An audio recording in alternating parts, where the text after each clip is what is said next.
Bhagavad Gita.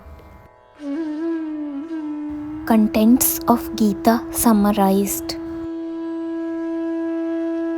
Sanjay said, seeing Arjun full of compassion and very sorrowful, his eyes brimming with tears, Madhusudan, Krishna spoke the following words. The Supreme Person, Bhagwan said, my dear Arjun, how have these impurities come upon you? They are not at all befitting a man who knows the progressive values of life. They lead not to higher planets, but to infamy. O son of Pratha, do not yield to this degrading impotence. It does not become you. Give up such petty weakness of heart and arise, O chastiser of the enemy. Arjun said, O killer of Madhu, Krishna, how can I counterattack with arrows in battle men like Bhishma and Drona, who are worthy of my worship? It is better to live in this world by begging than to live at the cost of the lives of great souls who are my teachers. Even though they are avaricious, they are nonetheless superiors. If they are killed, our spoils will be tainted with blood. Nor do we know which is better, conquering them or being conquered by them. The sons of Dhritarashtra, whom if we kill, we should not care to live, are now standing before us on this battlefield. Now I am confused about my duty and have lost all composure because of weakness. In this condition, I am asking you to tell me clearly what is best for me. Now I am your disciple and a soul surrender unto you. Please instruct me. I can find no means to drive away this grief which is drying up my senses. I will not be able to destroy it even if I win an unrivaled kingdom on earth with sovereignty like the demigods in heaven. Sanjay said, having spoken thus, Arjun, chastiser of enemies, told Krishna, Govinda, I shall not fight, and fell silent. O descendant of Bharat, at that time Krishna, smiling, in the midst of both armies, spoke the following words to the grief-stricken Arjun. The blessed Lord said, while speaking learned words, you are mourning for what is not worthy of grief. Those who are wise lament neither for the living nor the dead. Never was there a time when I did not exist, nor you, nor all these kings, nor in the future shall any of us cease to be. As the embodied soul continuously passes in this body from boyhood to youth to old age, the soul similarly passes into another body at death. A self-realized soul is not bewildered by such a change. O son of Kunti, the non-permanent appearance of happiness and distress and their disappearance in due course are like the appearance and disappearance of winter and summer seasons. They arise from sense perception, O scion of Bharat, and one must learn to tolerate them without being disturbed. O best among men, Arjun, the person who is not disturbed by happiness and distress and is steady in both is certainly eligible for liberation. Those who are seers of the truth have concluded that of the non-existent there is no endurance, and of the existent, there is no cessation. These seers have concluded by studying the nature of both. Know that which pervades the entire body is indestructible. No one is able to destroy the imperishable soul. Only the material body of the indestructible, immeasurable, and eternal living entity is subject to destruction. Therefore, fight, O descendant of Bharat. He who thinks that the living entity is the slayer or that he is slain does not understand. One who is in knowledge knows that the self slays not, nor is slain. For the soul, there is never birth nor death, nor having once been, does he ever ceases to be. He is unborn, eternal, ever existing, undying, and primeval. He is not slain when the body is slain. O Parth, how can a person who knows that the soul is indestructible, unborn, eternal, and immutable kill anyone or cause anyone to kill? As a person puts on new garments, giving up old ones, similarly, the soul accepts new material bodies, giving up the old and useless ones. The soul can never be cut to pieces by any weapon, nor burned by fire, nor moistened by water, nor withered by the wind. This individual soul is unbreakable and insoluble, and can be neither burned nor dried. He is everlasting, all-pervading, unchangeable, immovable, and eternally the same. It is said that the soul is invincible, inconceivable, immutable, and unchangeable. Knowing this, you should not grieve for the body. If, however, you think that the soul is perpetually born and always dies still, you still have no reason to lament, O mighty armed.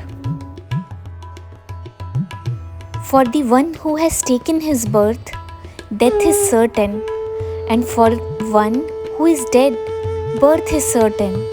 Therefore, in the unavoidable discharge of your duty, you should not lament. All created beings are unmanifest in their beginning, manifest in their interim state, and unmanifest again when they are annihilated. So, what need is there for lamentation? Some look at the soul as amazing, some describe him as amazing, and some hear of him as amazing, while others, even after hearing about him, cannot understand him at all. O descendant of Bharat, he who dwells in the body is eternal and can never be slain. Therefore, you need not grieve for any creature.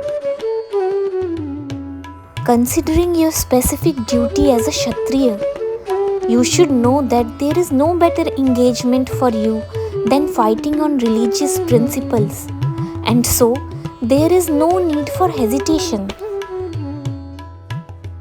O Parth, happy are the Kshatriyas to whom such fighting opportunities come unsought, opening for them the doors of the heavenly planets. If, however, you do not fight this religious war, then you will certainly incur sins for neglecting your duties and thus lose your reputation as a fighter. People will always speak of your infamy, and for one who has been honored, dishonor is worse than death. The great generals who have highly esteemed your name and fame will think that you have left the battlefield out of fear only, and thus they will consider you a coward. Your enemies will describe you in many unkind words and scorn your ability. What could be more painful for you?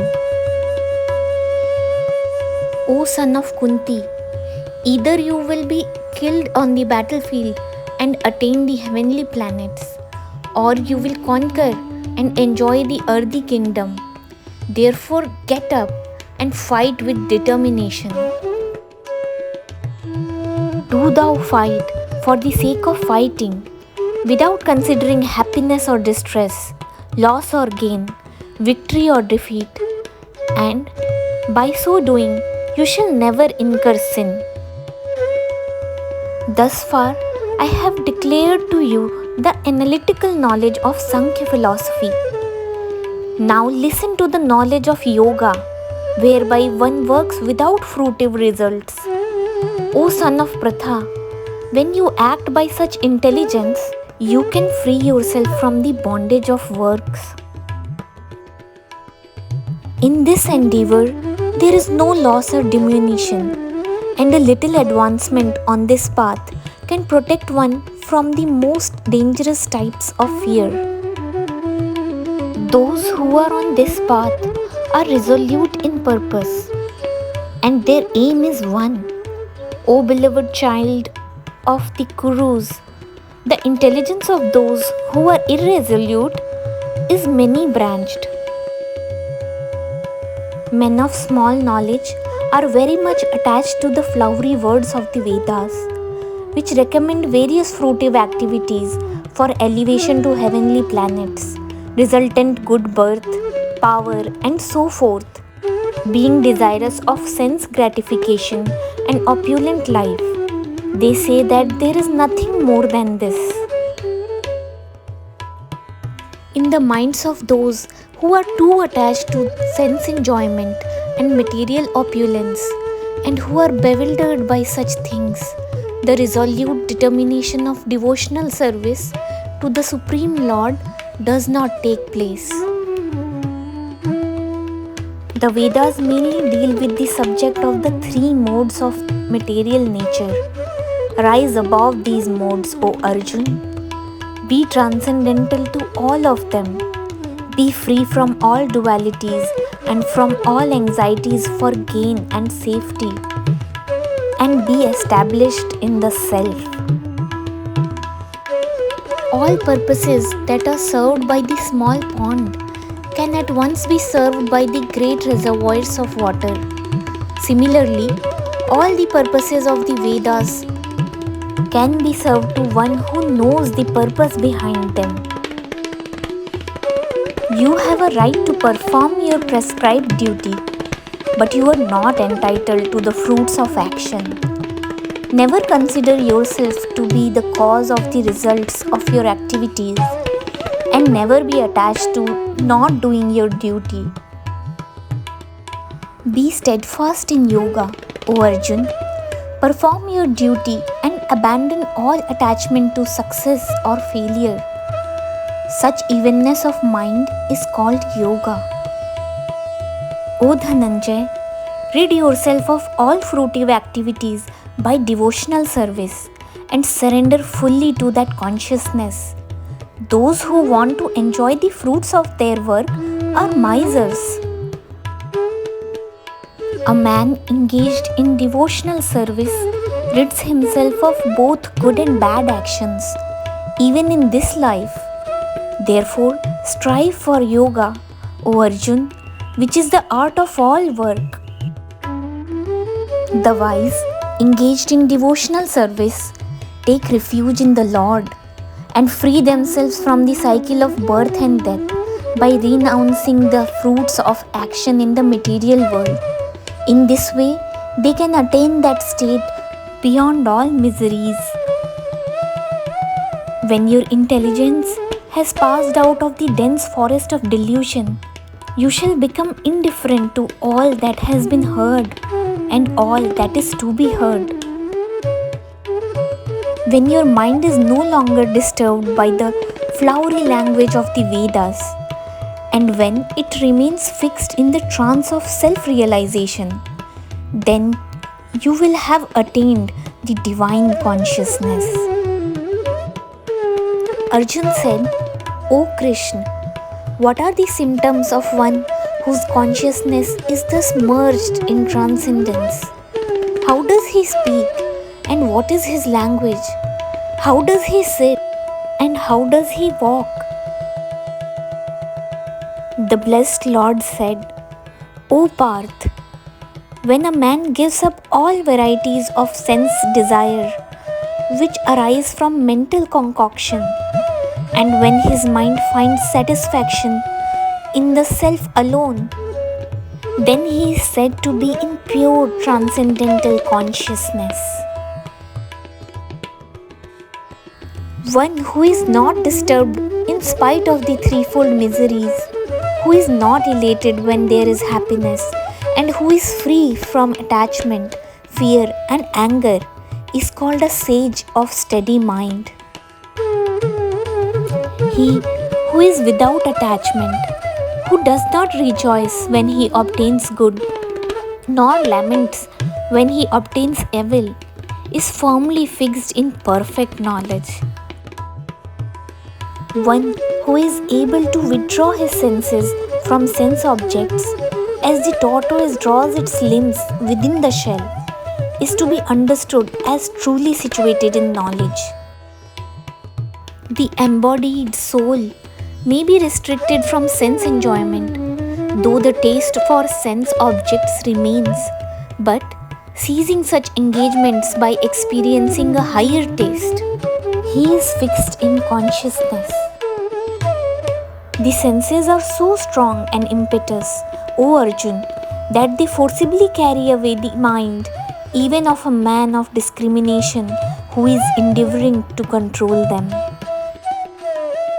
One who restrains his senses and fixes his consciousness upon me is known as a man of steady intelligence. While contemplating the objects of the senses, a person develops attachment for them, and from such attachment, lust develops, and from the lust, anger arises. From anger, delusion rises, and from delusion, bewilderment of memory. When the memory is bewildered, intelligence is lost, and when intelligence is lost, one falls down again into the material pool. One who can control his senses by practicing the regulative principle of freedom can obtain the complete mercy of the Lord and thus become free from all attachment and aversion.